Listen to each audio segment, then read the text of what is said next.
안녕하세요. 음악과 미술 작품으로 성경을 이해하는 유튜브 채널 바이블 아치입니다. 클래식 음악과 교회 음악이 어떤 음악이며 어떤 가치를 지니고 있는지 살펴보겠습니다. 내용은 클래식 음악과 교회 음악의 의미, 특징, 가치를 알아보는데 교회 음악에 대해서 일반적으로 생각하는 통념도 함께 살펴보기로 하겠습니다. 먼저 클래식 음악에 대해서 알아보죠. 클래식의 사전적 의미는 라틴어 클라시쿠스가 어원이고요. 잘 정돈된 폼이 있는 영구적이고 모범적인 그리고 로마 시민의 계급 중 최상위 계급을 클라시쿠스라고 하죠. 독일어에서는 감탄사 클라세, 근사하군이란 뜻이고요. 완벽한 조화의 형식을 가지고 있는 음악으로 통하고 있습니다. 음악사적으로는 고전주의 음악이라고 하죠. 그래서 보통 고전음악이라고 부르고 있습니다.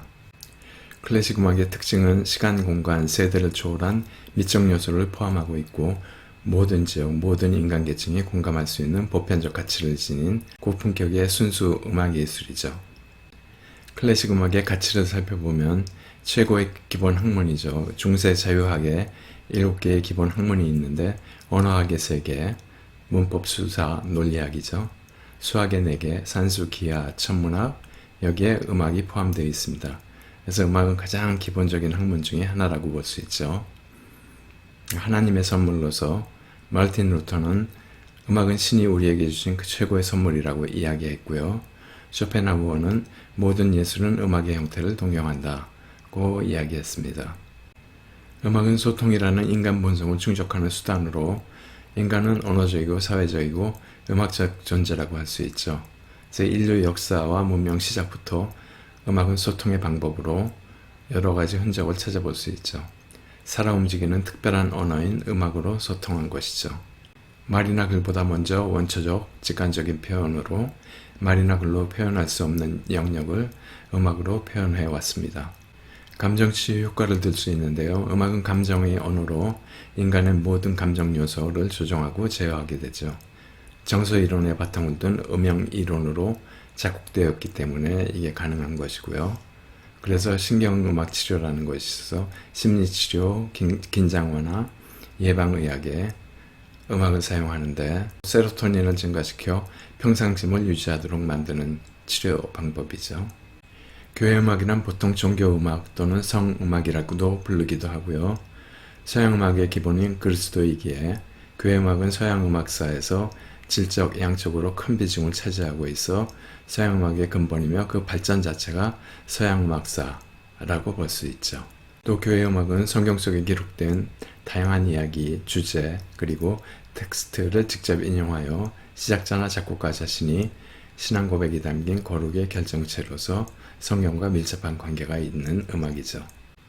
그리고 하나님의 본성인 거룩함, 선하심, 존귀함을 닮은 음악으로 하나님께서 너희가 내게 대하여 제사장 나라가 되며 거룩한 백성이 되리라 하신 약속, 거룩한 하나님의 자녀, 거룩한 백성임을 실현하는 음악이라고 할 수 있습니다. 교회 음악에 대한 일반적인 생각과 이에 대한 반론인데요. 보통 사람들은 교회 음악에 대해 무슨 뜻인지 모르겠다 라고 이야기하죠. 당연한 것이 대부분 교회 음악은 성악이고 그 가사가 라틴어나 독일어로 되어 있기 때문에 그냥 들어서 이해 못하는 건 당연하죠. 그렇지만 성경에 기반한 거룩한 음악이라는 참된 가치를 인식 못하고 전혀 다른 세상의 음악으로 간주하고 있죠. 그래서 교회 음악은 일반 음악 감상하는 것과는 좀 다른 자세와 사전 노력이 필요한 것이죠. 또한 모두 다 그게 그것 같아 구별이 안 된다고 이야기하는데요. 우선 교회 음악이 1000년간 발전해 왔는데 그 형식적 완성의 과정을 알아봐야 되고요. 내용적으로 성경에 기록된 다양한 사건에 대한 상황과 인물에 대해서도 알 필요가 있죠. 바이블 아츠는 보고 들으며 즐기는 성경을 추구합니다. 바이블 아츠가 여러분들께 도움이 되고 앞으로도 기대가 된다면 구독, 좋아요, 알람 설정 꾹 눌러주시고 댓글도 부탁드립니다. 여러분들의 관심은 제가 더 나은 콘텐츠를 제작하는데 큰 동기부여가 됩니다. 감사합니다.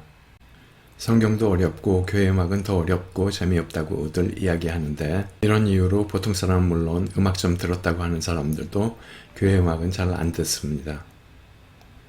그런데 교회 음악의 작곡 목표와 의도는 성경의 이해를 돕는 수단이었죠. 성경을 글로 이해하는데 한계가 있기 때문에 읽으며 듣고 묵상함으로 상호 이해가 가능하도록 한 것이죠. 그리고 너무 길어서 지겹다고들 하는데 모든 음악은 짧은 주제의 발전으로 볼 수 있죠. 대중음악은 단순 반복함으로 중독성과 집중성을 요하고 있고요.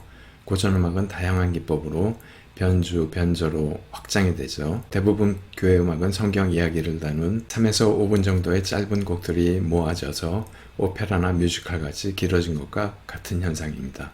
교회 음악에 어떤 가치와 유익이 있는지 모르겠다고들 말합니다.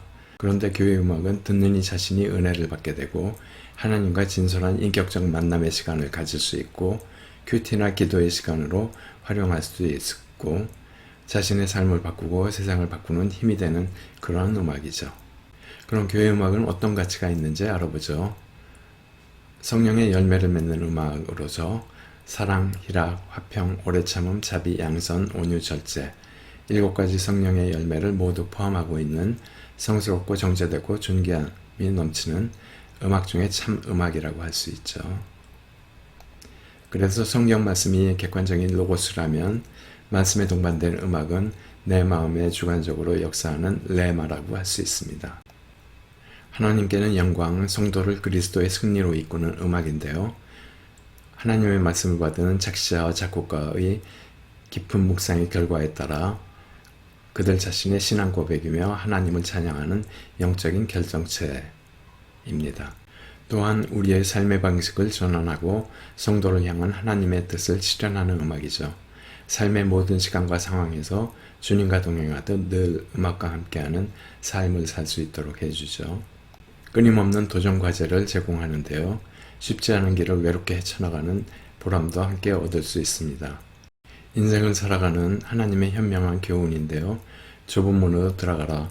멸망으로 인도하는 문은 크고 그 길이 넓어 그리로 들어가는 자가 많고 생명으로 인도하는 문은 좁고 그 길이 협착하여 찾는 자가 적음이라. 와 같은 도전을 요구하고 있죠. 교회 음악들이 최고의 가치를 지닌 음악으로 여겨지는 바는 작곡가의 음악적 역량이 모두 결집된 만년의 걸작들이 많습니다. 그들의 음악 인생을 마무리하는 창작의 집대성이기 때문에 교회 음악은 최고의 가치를 갖고 있다고 볼 수 있죠. 지금까지 클래식 음악과 교회 음악이 어떤 음악이며 어떤 가치를 지니고 있는지 살펴봤고요. 다음 시간에 그리스도교 음악 2부에서 성경에 나타난 음악의 흔적을 살펴보도록 하겠습니다.